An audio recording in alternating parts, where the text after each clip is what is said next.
Olá, turma, tudo bom? Estamos aqui com mais um papo super legal no canal Aprendendo a Coexistir, esse canal dedicado a descomplicar as questões ligadas à natureza, ligadas à saúde pública, ligadas à sustentabilidade, à cultura, à arte, né? E todos os temas que são importantes para a vida, né?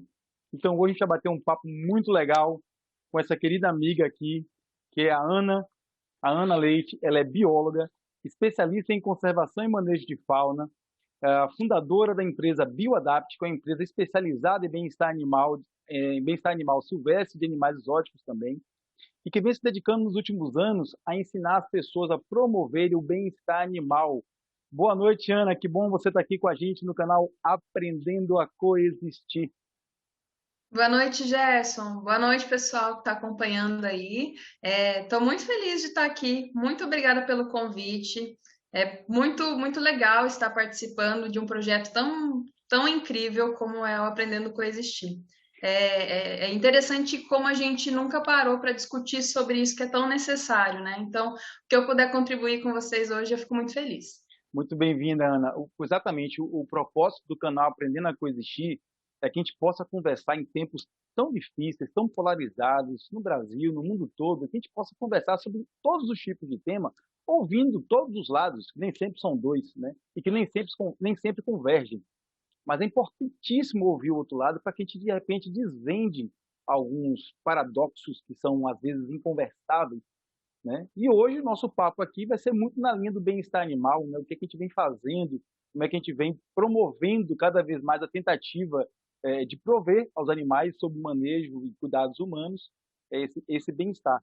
Então, para começar nosso papo, Ana, fala um pouquinho sobre sua formação, onde é que você se graduou, já avisei aqui que você é bióloga, mas então, como é que foi sua história acadêmica? Legal, Gerson. Seguinte, eu sempre amei natureza, né? Eu fui criada por um pai que eu costumo falar que ele era um biólogo que não se formou, mas ele sempre foi muito curioso, sempre foi uma pessoa que provavelmente se daria muito bem no mundo científico, pela curiosidade e necessidade de investigação que ele tem. Então, quando eu tive a oportunidade de fazer vestibular, eu não pensei em outra coisa, eu queria, continuar estudando cada vez mais sobre a vida. Eu me interesso por todas as formas de vida, mas eu preciso dizer que meu coração bate mais forte por animais, né, pela fauna. E quando eu comecei na faculdade, eu me formei em Foz do Iguaçu, na Uniamérica. Eu sou de Foz do Iguaçu, né, do Paraná, a terra das cataratas. E aí, durante a faculdade, logo comecei a ter interesses muito específicos, né, por gestão de zoológicos, por comportamento animal, e comecei a me aprofundar cada vez mais em cursos, em congressos. Eu fui em tanto congresso na graduação que isso me deu muita bagagem e eu fiz muito networking também nesse momento, assim, sabe? Aqui em Foz, a gente não tinha muito estudos relacionados ao mundo de animais selvagens, né? Então, mesmo tendo os Almir-Cubas aqui, morando na mesma cidade, ficava muito focado na área de veterinária. E a biologia sempre focada na área de entomologia, né? O estudo dos insetos e por aí vai. E eu falei, não, adoro inseto, legal, mas eu quero ir para a Quero área de mais. comportamento de mamíferos, eu gosto de macaco, aí eu comecei a me descobrir enquanto profissional na graduação ainda, né? E aí fui testando, me aprofundando, buscando por estágio, fiz tanto estágio voluntário na Argentina, no Paraguai. Aqui eu tenho essa liberdade, né? Não tenho fronteiras, porque é uma cidade fronteiriça com Brasil e Argentina, é Brasil, Argentina e Paraguai. Uhum. Então, eu bati na porta de muitas instituições, né, aqui na Redondeza. E isso me deu uma visão geral, assim, não só do que o Brasil fazia em relação ao bem-estar, ao comportamento animal, mas no que outros lugares também. E aprendi demais, demais mesmo. Bom, Depois que eu saí da faculdade, eu fui buscar uma especialização, porque eu não me sentia ainda pronta para ganhar dinheiro com a minha profissão, né? O médico veterinário, por exemplo, ele sai da faculdade, ele sabe, ele tem mais como aplicar a técnica. uhum. O biólogo não, o biólogo ele tem uma formação muito conceitual, né? Então a gente estuda um pouco de tudo e não aprofunda em nada, e não sabe depois o que, que eu vou fazer com todas essas informações, né? E é um E leque aí enorme de possibilidades da biologia, né? Muito, gigantesco. muito. Eu costumo até brincar que o biólogo é como se fosse um clínico geral, né? Então ele sabe um pouco de tudo, mas aí você precisa buscar um especialista Uhum. para poder se aprofundar realmente. Então, Ana, só para você falou duas coisas super importantes aí nessa sua colocação. Uma foi sobre o exemplo dentro de casa, né? Você teve no papel de seu pai, eu tive na minha vida meu avô, por exemplo, que me deu um livro muito legal chamado Ao Encontro com a Natureza, que era um livro que ensinava desde como dar um nó de marinheiro até como funcionava um degelo e a reprodução de um determinado inseto. E esses exemplos são fortíssimos. Eu imagino para quem está nos assistindo, se você dentro de casa, se você é pai e mãe e puder dar esse tipo de apoio ao seu filho, vai ser fantástico. E se você é filho, procure na tua família que com certeza alguém tem essa pegada ambiental. E a outra é muito ligada à experiência prática. Você falou aí essa oportunidade que você teve de ir em países próximos e também sua especialização. Me fala um pouquinho, como é que você buscou essa especialização? Você escolheu do nada ou algum assunto, como você falou, te chamou a atenção e daí você começou a seguir esse caminho? Então, eu sentia muita necessidade de colocar em prática tudo o que eu via nos congressos, nos cursos que eu fazia, né, e todas as pessoas que eu via conversando, principalmente nos grandes centros, né. E aí eu comecei a bater na porta das instituições mesmo, pedindo por estágio voluntário, mesmo antes do meu período de estágio, realmente que começaria no quinto período, né. Então, eu não esperei até chegar ao final da faculdade, meio para o final da faculdade, para começar a ver aquilo acontecendo. Desde o primeiro período, eu falei, não, a gente precisa, eu preciso ver isso se movimentando, como que vai funcionar. E assim, claro que não é fácil, eu levei muitos nãos nessa jornada. Não, agora não é o momento, não, você está começando, não, você é muito nova. Eu comecei na faculdade, Gerson, eu tinha 17 anos, então até, não, você é menor de idade, você não pode entrar aqui. Então, todos os tipos de não eu ouvi. Mas isso não me parou, porque era algo que eu queria, era algo que eu tinha muita curiosidade, então eu banquei, muitas vezes eu tive um patrocínio também, que me bancou em estágios fora, né, do país, como eu comentei, em experiências diversas, para que eu pudesse não só ter habilidade técnica, que é extremamente importante, mas que eu pudesse ter conhecimento com a prática, conhecimento com outras pessoas, com outros pontos de vista, e isso foi muito importante. Hoje, uma das minhas características como profissional, talvez a característica mais marcante que eu tenho, é essa facilidade de lidar com pessoas, né? Que é o que me dá a oportunidade de gerir projetos, de fazer gestão de equipes e tudo mais. E isso é o tipo de coisa que a gente não aprende numa faculdade, né? Não aprende numa formação clássica.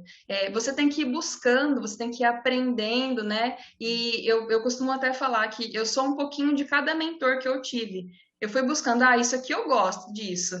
Esse aqui é bom no Excel, vou sugar ele no Excel. Essa aqui é boa com pessoas, eu vou observar ela conversando com as pessoas. Esse aqui é chato nisso, mas ele faz funcionar, então eu quero isso para mim também. Então eu fui pegando das pessoas que eu admirava, sabe, o que eu queria me tornar enquanto profissional. Famosa visão de mundo, né, Ana? Aquela percepção que É, o mundo traz para a gente, que realmente uma faculdade lhe dá esse know-how, é você poder correr atrás, é ser rato de estágio mesmo, ser rato de oportunidade para adquirir conhecimento mesmo. E hoje, fala um pouquinho hoje, sua atividade profissional, eu sei que você já rodou por algumas instituições, trabalhando em muitos projetos por aí, mas hoje, o que é que você tem feito assim, no seu dia a dia? Eu sei que também você faz muita coisa de cursos e vídeos online, estamos empreitando nessa jornada aqui também. Mas fala um pouquinho hoje como é a tua rotina. Mãe, Gerson, eu sou mãe, sim. Eu acho que eu acabei nem te respondendo, né, a outra parte da pergunta anterior, que você falou rápido. sobre especialização, né? Que é muita coisa para falar, quero te contar tudo. Quero contar tudo pro pessoal Vamos também. lá. Eu fui buscar especialização em conservação e manejo de fauna, né? Na época, eu me interessava muito por conservação e por bem-estar. Só que eu não tinha uma pós definida em bem-estar animal, né? Até hoje, se você buscar uma pós em bem-estar de animais selvagens, não tem isso, né? Então, não tinha. E aí eu falei, eu vou fazer a pós em conservação e manejo, isso aqui vai me dar mais conhecimento, principalmente sobre contenção física, principalmente coisas que a gente não aprende na faculdade mesmo enquanto biólogo. E aí foi um ano e meio de experiências diversas também. Depois disso, eu tive a oportunidade de trabalhar no Parque Nacional aqui em Foz, né? Numa Coco Safari, que é uma empresa bem importante, uma concessionária importante lá dentro, que é o passeio de barco nas cataratas. Uhum. E aí eu fui bióloga daquele passeio e eu aprendi muita coisa ali, né? Desde guiar um grupo em inglês que eu não sabia, algumas palavras em japonês, né? Essa visão de mundo que você está comentando, eu era curiosa, então eu aprendi a falar macaco, por exemplo, que é um animal que eu gosto muito, em todos os idiomas que você imaginar, de russo, japonês, coreano, tudo, porque cada vez que chegava um guia, eu perguntava para ele como é que fala bom dia, como é que fala macaco, né? Então, isso foi muito interessante para mim. Depois que eu tive essa experiência lá no Macuco Safari, aprendi a fazer manejo de serpentes, porque era a coisa que eu mais fazia lá. E aí eu entendi que eu queria continuar trabalhando com fauna, mas não daquele jeito.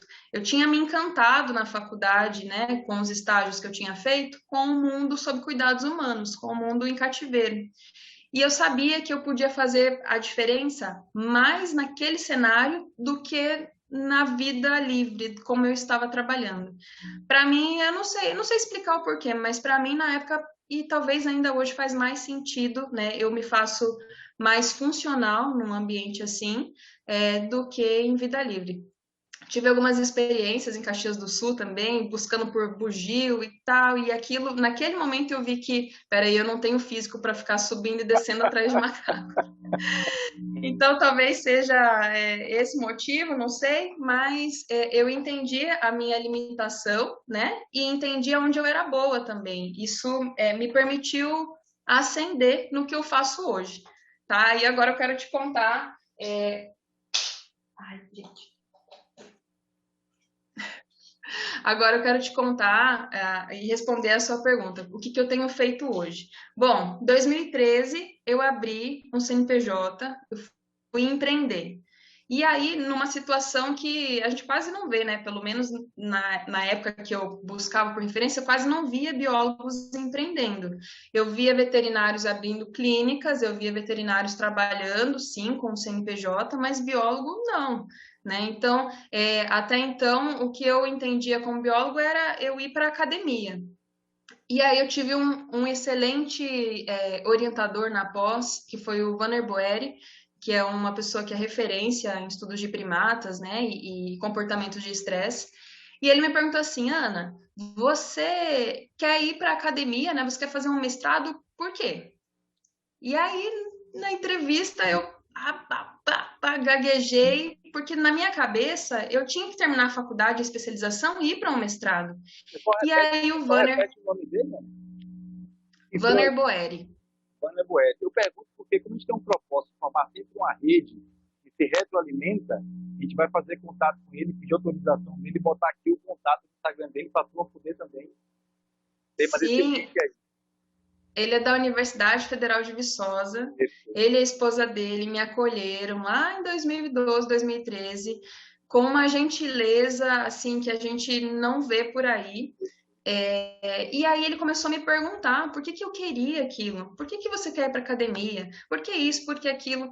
E aí ele de uma sensibilidade e de um interesse em, né, em me ajudar enquanto profissional, ele falou assim, Ana, talvez o seu perfil agora não seja academia, talvez o seu perfil seja prático. Eu acho que você tem que ter visto suas vivências práticas e depois você vem para cá contribuir com a gente. E aquilo na hora para mim, eu falei, não, será, será? E aí, Gerson, eu falei, quer saber? Eu vou seguir o conselho dele. Se ele está falando isso, se ele viu isso em mim, é porque nem eu sei que eu tenho tanto, né, essa gana, essa vontade de ter essas experiências. E aí fui empreender, abri a BioAdapt. No começo tinha um propósito um pouco diferente do que tem hoje. Eu comecei a me envolver mais com sustentabilidade, né? Eu aprendi a, por exemplo, trabalhar com gestão de resíduos, a fazer um licenciamento, fazer monitoramento de fauna. Eu aprendi outras, né, habilidades que até então eu não tinha. E aí comecei a vender, né? A vender e conquistar clientes para aquela minha marca. Beleza, se passaram 3 anos assim, eu conquistei muitos projetos, muitos clientes. Isso me deu um poder de persuasão, de negociação, de conhecimento no Paraná, assim, quem era a BioAdapt, quem era a marca que eu estava construindo, né? E aí, em 2016, eu falei, quer saber? Acho que agora eu já me sinto mais segura para deixar a minha empresa do jeito que eu quero, que é trabalhando com bem-estar animal. E aí eu comecei a me lançar, né? Olha só, eu tive essas e essas experiências, eu tenho habilidades com gestão de pessoas, eu sei que vocês, né, precisam disso também, porque não adianta a gente só ser técnico e não conseguir passar para frente aquilo que a gente sabe, aquilo que a gente acredita. E aí eu entendi que o mercado tinha uma lacuna, né? Então tinha pessoas muito técnicas e com experiências incríveis, às vezes de 15, 20, 30 anos, mas com uma dificuldade de comunicação, Uhum. de encantar a equipe, envolver a equipe, dificuldade com liderança realmente. E aí entra a Ana, novinha, né, do interior do Paraná, com 26 anos, com esse perfil, né? Opa, tenho um conhecimento técnico que está em ascensão ainda, e aí tem habilidade de liderança e comunicação. E aí, Gerson, eu fui convidada para participar do primeiro edital de concessão dos zoológicos no Brasil, que foi o Zoológico do Rio de Janeiro. Eu estive presente na construção do edital, que foi mexido várias vezes e tal. Depois estive presente, fui contratada pela concessionária vencedora, que foi o Grupo Cataratas. Fiquei lá bastante tempo enquanto consultora e depois fui chamada para fazer parte do time mesmo, porque chegou um momento que eles falavam assim, olha, a gente não pode ter consultoria o resto da vida, né? E, claro. Não faz sentido. Então, ou você vem para o time que a gente te quer aqui, ou você tem que deixar o barco para, né, a gente ver se encontra outra pessoa com o seu perfil. E aí eu falei, ah, não, agora que eu já fiz tudo isso, que eu já vivi tudo isso, agora eu quero pôr na prática, agora eu quero ver os perrengues que é Uhum. colocar esse edital que eu ajudei a escrever na prática. E aí fui contratada como Encarou um funcionária. novo desafio. Sim, eu gosto de mudança, Gerson. É, Eu gosto muito bom. de coisas diferentes, assim. Depois desse convite lá no Zoológico do Rio, vieram muitos outros, né? Eu participei também, né, que ainda está em construção, o edital do Zoológico de Ribeirão Preto, numa pesquisa, numa ideia inicial de concessão do Zoo de São Paulo, e aí foi crescendo, foi mudando, fui tendo outras experiências também com outras instituições, enquanto CNPJ, enquanto pessoa física, e nisso já se passaram, vai fazer em agosto 11 anos, né? Essa Então, trajetória toda. foi ontem, né? Foi ontem, Que é, passou, inter... mas passou rápido. que é interessante, que eu chamar a atenção da turma que está nos assistindo, é essa percepção, como a Ana colocou. Uma formação numa região muito específica do país, mas que teve a ousadia de ouvir, e mestre serve para isso, para provocar a gente. Ouvir um mestre de uma outra universidade já um pouco mais para o norte, em Minas Gerais, você falou Viçosa, não é isso? Minas, Então, isso, sai do Viçosa. sul do país, é provocada por um mestre em Viçosa, parte para organizar uma outra estrutura e começa a ganhar mundo, literalmente ganhar mundo, né? Então, assim, é o tipo de ascensão que muita gente que está nos escutando, né, que está aí no ensino médio ainda, que está na universidade ainda, precisa entender e conhecer esses exemplos, porque, primeiro, eu tive a oportunidade de fazer alguns projetos, alguns trabalhos com você. Eu sou fã da sua metodologia de organização e de, enfim, sou fã de carteirinha mesmo. E olhando isso, sob essa perspectiva de como você estruturou e vem estruturando sua carreira profissional e sua empresa, é um exemplo. É um exemplo. Vai estar aqui também no nosso vídeo o endereço aqui do Instagram, para que a turma possa acompanhar e ter certeza do que eu estou falando. Deixa eu te provocar um pouquinho, Ana, falando um pouquinho dessa nossa área de bem-estar animal, da área de tudo que envolve nossa atividade, né? Esse papo aqui é um dos mais gostosos que eu estou tendo, porque a gente está dentro da nossa casa, é um assunto que envolve Uhum. nosso dia a dia. Então a gente fica bem à vontade para falar sobre as questões que a gente está enfrentando aí de saúde única, doenças emergentes que estão aparecendo, sustentabilidade e tal. Aí vem uma pergunta para te provocar. A gente tem falhado? Nossa educação ambiental tem falhado, você acha? Ou a gente está, de repente, não fazendo a abordagem correta? O que você me fala sobre esse aspecto? A gente que é da área ambiental, frente ao que está acontecendo, será que a nossa mensagem está chegando errada lá? Gerson, eu tenho uma opinião, É algo particular, mas que eu sinto, tá? Enquanto comunicadora, agora, como você falou, vai deixar nosso Instagram aqui, e agora eu me tornei professora, né? E estou muito feliz com esse novo desafio. Enquanto comunicadora, eu entendo que sim, que a nossa educação ambiental está falhando. Sabe por quê? Porque nós, técnicos, a gente tem a tendência de falar com termos técnicos, né? A gente julga, inclusive, colegas quando eles tentam deixar mais perfumado, né? Deixar o conceito mais fácil de digerir. Eu falo porque, inclusive, quando eu já tentei fazer isso, fui julgada em alguns momentos por alguns colegas também. Então, a gente fala de um jeito diferente, a gente fala para técnico. Só que a nossa população não tem esse tipo de entendimento, né? Às vezes a gente fala assim, o animal está com um comportamento estereotipado. Aí alguém vira e fala, oi? O quê? O que é isso? Não fui eu. Então, assim, pois é. Então, esse é um termo, né, que a gente usa por falar, né, de comportamentos de estresse, que o animal, né, não está desenvolvendo comportamento natural, mas tem vários outros exemplos. E aí a gente acaba falando de um jeito, vou deixar bem fácil, né, de um jeito muito difícil. A gente fala com termos muito técnicos, a gente faz a educação ambiental parece que só para técnicos. Né? E aí as pessoas, os civis que não são da área, não entendem, ou aquilo não pega. Mas o que eu tenho percebido é que todo mundo gosta de animal, todo mundo gosta da natureza de um jeito ou de outro, sabe? Ele só ainda não entendeu que ele também faz parte da natureza. Talvez porque a gente perfuma demais os termos, ou tenta trazer toda a complexidade da ecologia, do comportamento e tudo, né, de uma vez só para essa pessoa. E aí acaba ficando confuso. Mas uma prova que as pessoas buscam por informações relacionadas ao animal são as pessoas, inclusive pessoas que são contra o zoológico, por exemplo, que passa muita informação de um jeito acessível, de um jeito, às vezes até com gíria, mas que de um jeito palatável, que tem muitos seguidores, que tem muita gente ali querendo escutar, sedento por informação. Então, o que eu tenho visto e que eu tenho tomado para mim como verdade é o seguinte: tem gente querendo saber, sim, sobre qualidade de vida dos animais, tem gente querendo saber, sim, sobre animal, sobre comportamento, sobre tudo.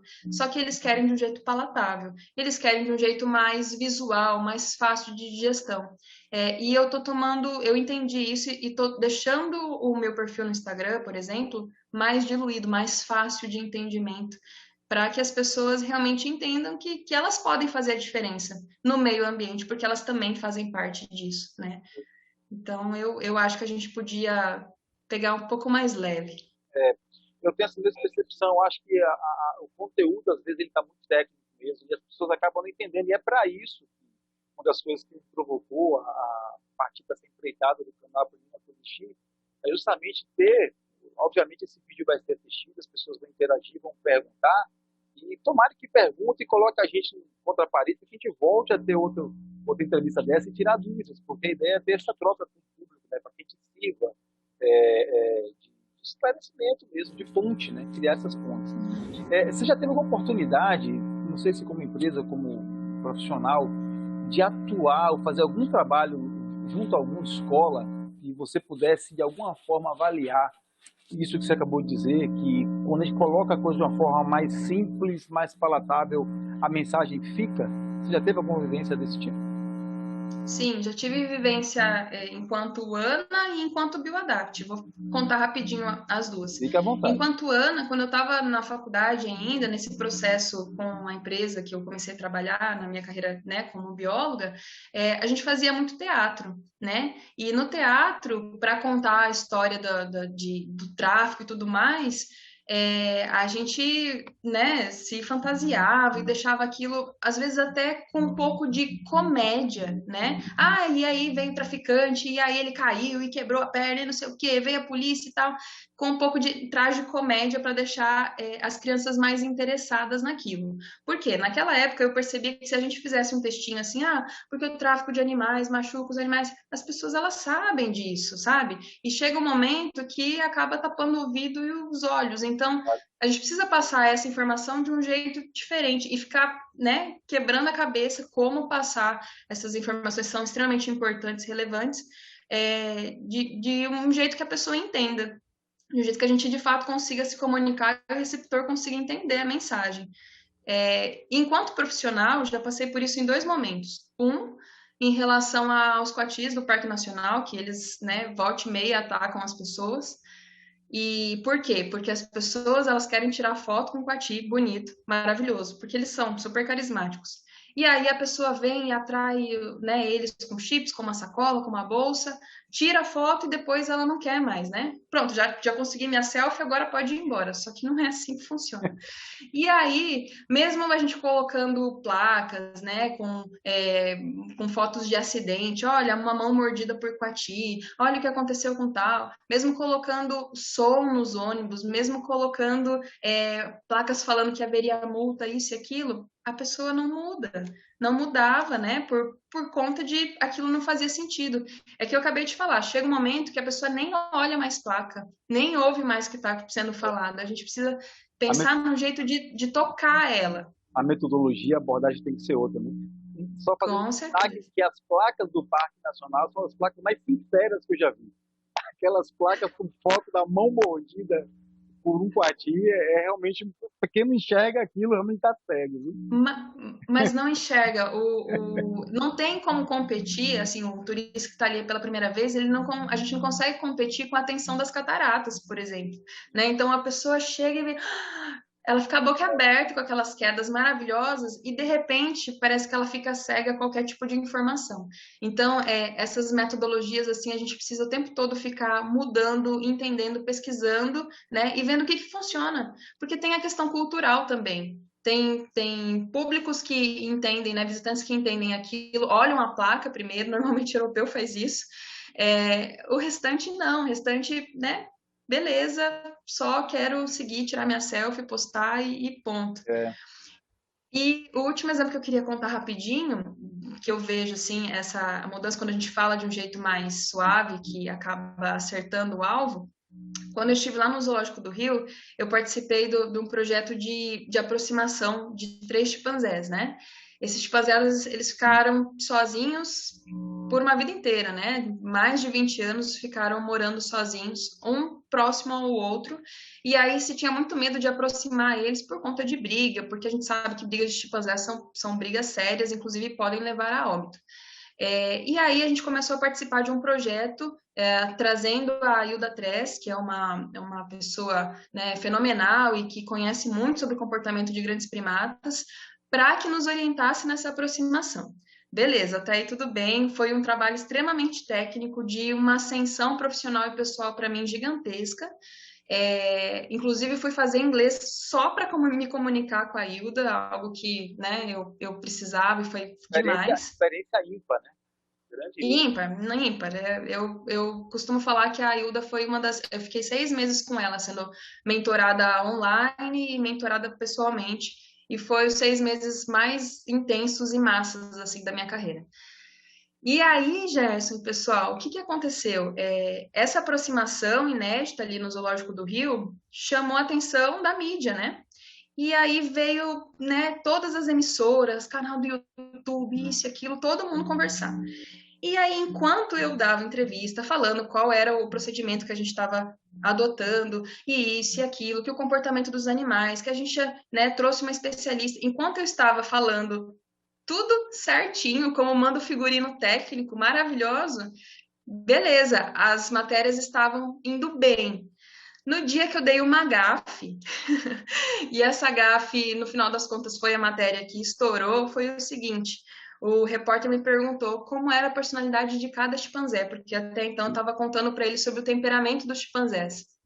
E aí eu falei assim, olha, o Paulinho, ele é desse jeito, o Pipo, ele é mais turrão, né? E a Yoko é como se ela fosse uma senhorinha mais sistemática. Eu falei isso, uma senhorinha. E aí, na hora que eu me dei conta, opa, eu tô humanizando o animal, né? Foi segundos, Gerson.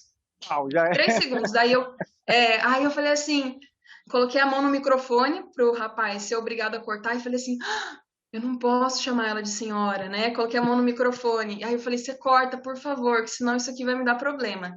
E aí continuei gravando e tal. O editor, né, não cortou, Ele claro. amou a senhorinha, né? Não. E aí ele manteve. Gerson, isso virou notícia depois de jornal hoje, fantástico e tudo mais. Eu pagando o mico de falar senhorinha para uma chimpanzé. Pai. E aí eles colocaram num contexto assim que a gente se importava tanto com os animais que estavam ali, que chega um momento que a gente, né, se doa tanto para eles, se importa tanto com eles como se eles fossem pessoas, como se eles, né? E aí, no final das contas, a mensagem foi positiva, mas eu paguei um mico em rede nacional, né? Tive colegas que me criticaram por isso, mas também vi muita gente leiga falando: olha só, esse Entendi, zoológico faz a diferença. entendi. Olha só, entendi o Colocado que que dessa forma, a mensagem chegou até mim. Exatamente. isso flopou minha cabeça. Imagina, eu falei, meu Deus, agora eu vou ser cancelada no mundo dos técnicos. É, Mas consegui passar a mensagem que a gente estava preocupado realmente com o bem-estar dos animais. essas experiências são fantásticas, porque essa é a outra pergunta que eu ia fazer. São formas de a gente monitorar realmente o desempenho da nossa atividade, seja profissional, seja como empresa, né? É saber o quanto da nossa informação é captada. Você teve uma prova cabal aí, apesar de ter um tipo de ruído que pudesse haver no meio técnico, mas sua mensagem importante, que era para o público, chegou e ficou lá a informação. Isso é fundamental. Não, então, existem hoje alguns padrões de certificação para as empresas, né, que a gente opera. Então, empresas que têm um padrão B, que denota um compromisso seu com o social, com o econômico, com governança, com compromissos de compliance, de ética, enfim. Esse é o tipo de certificação que você já andou sondando para a BioAdapt, ou você pensa em iniciar algo desse tipo? Por que a pergunta? Porque como o nosso propósito no canal é formar esse tipo de fonte, esse tipo de correlação, nós estamos trazendo também para entrevistar em breve no canal um consultor da certificação B. Então a gente quer abrir para ele várias empresas interessadas em passar por essa certificação esse conceito é as empresas não pensarem só no seu lucro, mas também nos seus compromissos sociais, ambientais, isso dentro dos seus resultados. Você já pensou em Que algo? legal. Inclusive, já estudei bastante sobre certificação de empresas B, né, para se tornar uma empresa B, e é incrível, assim, todo o processo, né, a empresa realmente tem que ser diferenciada. Na verdade, a empresa tem que ser o que é o correto, né, e hoje em dia a Claro. gente acha que é o fora da curva, mas não, é muito legal. No começo da BioAdapt, ela chamava BioAdapt Consultoria Socioambiental, Olha, porque tinha uma pegada assim. Acho que eu não comentei aqui, mas a minha mãe ela é assistente social. Então, no começo, a gente falou assim: peraí, eu quero levar um pouco do mundo verde para o mundo empresarial, quero, né, trazer isso para eles, mas também quero trazer essa pegada social, né? Vamos juntar e transformar tudo isso em socioambiental. E aí eu cheguei a fazer alguns trabalhos para hotéis aqui na região que tem essa pegada mais verde. Por exemplo, aqui eu lembro de uma vez que eu atendi um cliente de hotel que ele falou assim, Ana, veio um casal de europeu, eu não lembro qual era a região. Faz bastante tempo isso já. Mas veio um casal aqui e eles perguntaram para mim se tinha onde descartar a pilha, porque acabou a pilha, não sei do que deles. E aí eu falei que não, daqui que eu jogo no lixo. E a pessoa achou um absurdo eu descartar a pilha no lixo. O que está acontecendo? E eu expliquei para ele sobre a questão de gestão de resíduos, que lá todos os lugares têm, né, certinho a segregação, tem o destino correto e tal. E ele falou, nossa, mas eu sempre achei que eu ia perder cliente porque eu não tenho um bom quarto, um bom atendimento, um bom café, mas nunca porque eu ia descartar o resíduo de um modo incorreto, né? E aí eu acabei pegando o cliente, né? Graças a esses hóspedes não ficaram, não quiseram ficar. olha só. Não, super interessante. E aí ele fechava comigo todos os anos, para, né, ir atualizando a gestão de resíduos, o treinamento com os funcionários, isso e aquilo, porque aquilo doeu nele. Aqui, por ser uma área que tem um contexto muito eco, né, o ecoturismo que reina aqui em Foz do Iguaçu, todos os hotéis, todas as empresas, elas buscam por certificações. que tem algum contexto social ou ambiental, né? Então, certificação B foi uma que eu estudei uma época também, porque queria aprender como fazia para poder fazer aqui na região, antes de deixar a empresa mais com carinha de bem-estar, que era o que eu queria realmente, né? Mas super legal. Cheguei a fazer alguns projetos que foram contemplados por Furnas também, na parte socioambiental. Um dos projetos era muito legal, era, acho que na Guarda Mirim, aqui de fora, foi na Guarda Mirim, que uma reclamação que as famílias tinham é que pais e filhos não se encontravam, né? Não tinham um papo em comum. E aí trouxeram essa demanda para mim e falei, nossa, mas como é que eu vou criar um projeto para pais e filhos terem um ponto de conexão, pelo menos uma vez por semana para sentar e conversar e fazer algo junto? Como é que eu vou fazer isso? E aí a gente pensou em algo mais, não, vamos fazer uma horta, vamos isso. Não, peraí. O que que as meninas querem? O que os meninos querem hoje em dia? Andar na moda, tá? Qual era a moda daquela época? Era calça rasgada, era calça customizada, roupa customizada. E aí a gente escreveu um projeto de recuperação de roupa para customizar entre pais e filhos. E escrever esse projeto tinha um contexto muito forte socioambiental, né, pela questão de reutilização das peças. Furnas aprovou e foi muito bacana. Foi um ano de mães e filhos, né, fazendo essa confecção. Tinha uma artesã que ensinava. Eu fazia mais a gestão do Legal. projeto e a parte da escrita. Sim, super legal. Saiu no jornal. Inclusive, eu vou te mandar para você colocar aqui também para o pessoal Vamos. ver como foi. E foi um projeto assim que ficou por um ano, depois acabou, né, não renovando. Eles acabam dando espaço para projetos que ainda não foram contemplados, né? E ficou, mas até hoje o pessoal fala, quando eu apareço na Guarda Mirim, E foi lembra daquele foi projeto? pela Bioadapt? Foi pela Bioadact. Show de bola, você já vai estar bem encaminhada para a sua certificação dele, viu? Tomara. Sim, sim. Nossa, tem muita coisa. Eu sou rotariana, Gerson, pessoal. Ah, Então eu tô sempre somos, envolvida somos em dois. projetos. Então, que legal. Eu A gente está sempre envolvido em projetos. eu frequento o Rotary Club de Nazaré, lá de Salvador. É uma turma, Aqui é do Grande Lago. isso, uma turma muito comprometida com várias ações sociais. E eu planto lá sempre uma sementinha ambiental. Ainda não consegui emplacar um bom projeto com eles, a gente chega lá.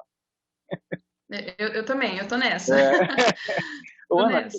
seguindo aqui um pouco já para o final, nesse nosso bate-papo, a ideia é que não seja um vídeo longo, não seja um vídeo mais provocativo, né? E de acordo com o feedback que a gente receber das pessoas, a gente com certeza vai voltar a conversar. Mas eu queria saber se você tem algum projeto, alguma ideia, você não precisa, obviamente, entrar em detalhes, mas assim, aquela coisinha no fundo do coração que você almeja um dia fazer e não conseguiu ainda. Eu faço essa pergunta porque, como o nosso propósito é fazer uma conexão de redes, às vezes a gente deixando na descrição do vídeo que você tem intenção de mexer com isso, as pessoas que vão nos assistir podem, de repente, entrar em contato e ser seu futuro parceiro com esse projeto. Tem alguma coisa assim que você pode falar para a gente? Um propósito, uma ideia? O meu, eu te falei alguns, né? Eu tenho um desenho animado para publicar, eu tenho uma minissérie para publicar, eu tenho um game que eu quero acabar de desenvolver, mas enfim, isso fica para outro papo. Eu tenho, Gerson, eu sou uma pessoa bem sonhadora, assim, sabe? Então, eu tenho que ser muito grata com a vida também, que eu tive várias oportunidades ao longo, né, dos meus 32 anos e soube aproveitar todas elas, né? Então, como eu comentei com você, tive investimento da minha família, sempre tive apoio, tanto emocional quanto financeiro também, e sempre aproveitei, né? E isso para o meu crescimento. Nunca fui daquelas que eu utilizava o dinheiro, né, para sair, só para viajar, para curtir. Não, eu sempre tive um propósito. Eu tenho muitos sonhos ainda, mas eu sou muito grata por tudo que eu já conquistei, por tudo que eu já vivi, por todas as vivências, né, todas essas experiências. Mas agora eu acho que meu principal projeto é viajar. Estou esperando ser vacinada, passar essa pandemia. Eu quero viajar. Eu tenho alguns países já, algumas instituições, alguns zoológicos que eu quero ser voluntária, que eu quero aprender com eles, ter uma visão de fora, né? Então agora eu estou nessa pegada, fazendo contatos fora, porque eu quero pegar o que tem de melhor lá também e trazer de um jeito palatável, E trazer de um levar, jeito e levar palatável. para eles também sua experiência, que não é pouca, não, hein? Não, e trazer de um jeito palatável para as pessoas que me acompanham na Bioadapt, né? As pessoas que eu estou estimulando cada vez mais a entender sobre a ciência do bem-estar, a entender sobre enriquecimento, que é uma importante estratégia, né, para a gente promover qualidade de vida para os animais. Então, eu quero pegar tudo que tem de bom lá, ver, conhecer. Eu preciso conhecer, né? Eu brinco que um dos meus sonhos é ir para Bornéu. Eu sonho em ser babá de orangotango. Então, eu tô com essa missão agora. Talvez nos próximos anos você vai me ver rodando Ah, por aí. que maravilha, eu quero ver o programa da Bioadapt de lá de Bornéu, hein, por favor. Amém, amém. Ana, mais uma vez, muito obrigado por estar aqui com a gente, falando um pouquinho de sua experiência, compartilhando isso com a nossa turma aqui. Esse é um momento muito legal para mim, como eu já falei, sou seu fã da forma como você se porta como profissional, dos seus projetos, sua forma de organizar. Espero que a turma possa verificar isso também ao te acompanhar pelo endereço do Instagram, que a gente vai colocar aqui embaixo na descrição do canal. E eu queria te pedir, por fim, que você deixasse uma palavra, uma crítica, um elogio, uma palavra de incentivo para quem está nos assistindo e que queira também seguir uma carreira como a tua, na área de biologia ou na área ambiental como um todo. A minha palavra é o seguinte: se você gosta daquilo que você está fazendo, se você entende que isso pode ser seu propósito, né? Segue em frente. Para mim, eu nunca tive a opção de, eu vou ser ou não vou ser biólogo. Não, eu me formei, eu escolhi essa profissão, eu fui, eu estou indo. Ah, mas as portas não estão abertas, né? Nem sempre. Isso não vai acontecer sempre. Então, chegou um momento da minha carreira que eu tinha que escolher, ou eu desisto da biologia e vou fazer outra coisa, ou eu abro a minha porta, eu construo a minha porta. E foi isso que eu escolhi. Então, ainda assim, ainda hoje, escolho abrir algumas portas, escolho fazer o novo, escolho fazer o diferente. É difícil você ser a primeira a fazer alguma coisa, mas é extremamente compensador, e principalmente quando você vê outras pessoas passando pela mesma jornada que você está passando. Então é o seguinte, você quer ser alguma coisa, alguma profissão ou ter alguma característica, vai fundo, não deixa que algo te impeça, não. Nem sempre vai ser fácil, haverão alguns nãos no meio do caminho, mas o não você já tem, é só ir e bora lá. A vida tá aí para isso, né? Pra gente viver e coexistir. Maravilha, muito bom, muito obrigado mais uma vez aí pelo seu tempo, você que está super corrido, está com a gente aqui. Turma, muito obrigado por estar assistindo aqui nosso bate-papo hoje com a Ana Leite, bióloga, CEO da empresa Bioadapt, por assim dizer. E você já sabe, aqui no canal do YouTube, você se inscreva para receber os alertas de novos vídeos, novas entrevistas, ative o sininho, a gente tem que aprender a falar essas coisas, né, nesses canais agora. A gente também está aqui aprendendo a coexistir, aprendendo a compartilhar com as pessoas esses bons exemplos. Muito obrigado e até a próxima, Ana. Obrigada, Gerson. Obrigada, pessoal. Qualquer coisa é só chamar. Tchau, tchau.